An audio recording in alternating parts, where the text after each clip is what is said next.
us now is Attorney General from Louisiana, Jeff Landry. He was at the Supreme Court during oral arguments, and the Honorable Robert Hannity, General Counsel, Executive Director at the Texas Public Policy Foundation and the lead counsel for the plaintiffs in both cases. And he represents 5 Texas staffing agencies that sued OSHA over the mandate and obtained a first-in-the-nation stay in the Fifth Circuit. Gentlemen, take a bow. You both did a great job. Thank you for your hard work. Robert, we'll start with you. Your take on the ruling and what this means, because Joe Biden is now out there saying that states should ignore the high court's ruling. Well, that's a lawless pronouncement. And, Sean, it's such a privilege to be with you.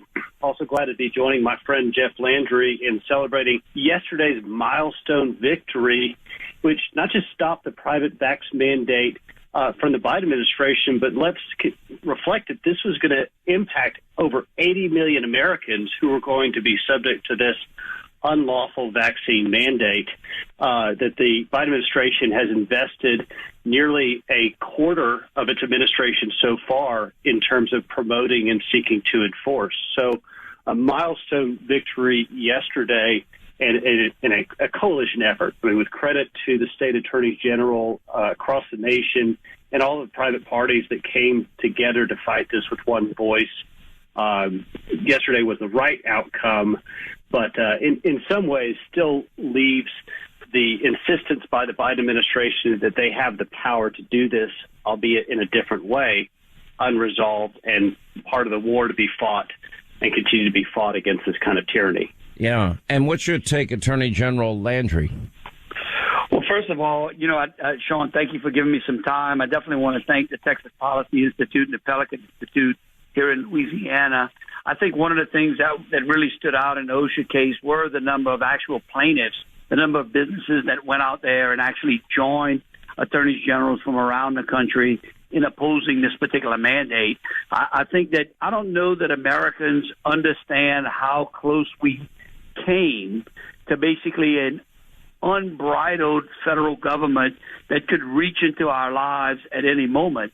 I mean, if both of these mandates had been upheld by this court, the question is there a limitation to the federal government's reach? I mean, because what these mandates do is they mandate a medical procedure on a person by coercing them with their livelihood, right? So in other words, if you say no, they say, okay, well, we just take your job away. I mean, think about the breadth of that in the United States of America under our Constitution. Well, I look at this in the 6-3 ruling. Let me ask both of you about part 2 of this ruling as it relates to hospital workers and facilities that receive Medicare, Medicaid money. What's your take on that, Robert Hannity? The Medicare healthcare worker decision is going to be a disaster, and I disagree with it. And here, Chief Justice Roberts and Justice Kavanaugh flipping sides to join with the liberals was the wrong outcome. I'm really fearful of what this is going to do. By the way, Kavanaugh's getting torched for doing it. I mean, they are furious. Appropriately so. I mean, which Brett Kavanaugh are we talking about here when 2 cases are decided in opposite ways? But if you look at the percentage of healthcare workers who are front and center at this, let's say they're the most educated people that are out there about what COVID looks like. If these individuals who have been caring for America for 2 years have chosen that they do not want to take the vaccine, they have every right to do so. But if you eliminate the 10 or 15 or 20% of the healthcare workforce that is currently not vaccinated here in the next couple of weeks, it's not just going to be disruptive to nursing homes and hospitals and assisted living facilities. It's going to be dangerous and potentially life-threatening when we have staffing shortages, especially at the time that you have high rates of illness because of the winter months. So the Supreme Court got it wrong, and I think that we're going to see here in short order the dangerous effects of that outcome. Yeah. Your take, Louisiana Attorney General Jeff Landry. I agree as well. And, we forget about the whole class of medical professionals who had contracted the virus before there was a vaccine because they were taking care of COVID patients. And then, have natural immunity. You know, it's like for 50 years, doctors have basically talked about the benefits of natural immunity, and in 12 months, we basically have thrown it completely out the door. I think this is a case of the court giveth and the court now taketh away, and it's unfortunate to see the chief basically play politics with this, and why Kavanaugh joined him. Because, again, if you look at prior opinions by both the chief and Kavanaugh, even when he was on the D.C. circuit, he was someone who believed in limiting the ability of the administrative state and the agencies. This was the court's chance to strike a very fatal blow in doing just that and bringing the federal government back in line with the Constitution.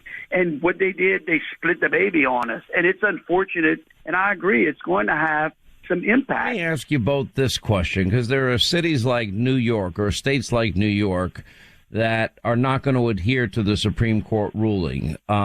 General Electric instantly dropped the requirements earlier today, which I was glad to see.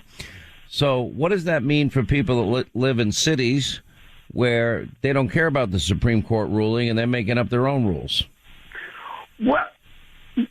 Well, here, if you don't mind, I'll go first on this. Here's something that is important to remember, and Sean, I'm sure your listeners and many may not like what I'm about to say, but I think I speak the truth as it relates to the law. In these pandemics and in these situations, the governmental structure is supposed to be inverted, right? And so basically states and locals share the greatest amount of power. Why? Because they govern closest to the people.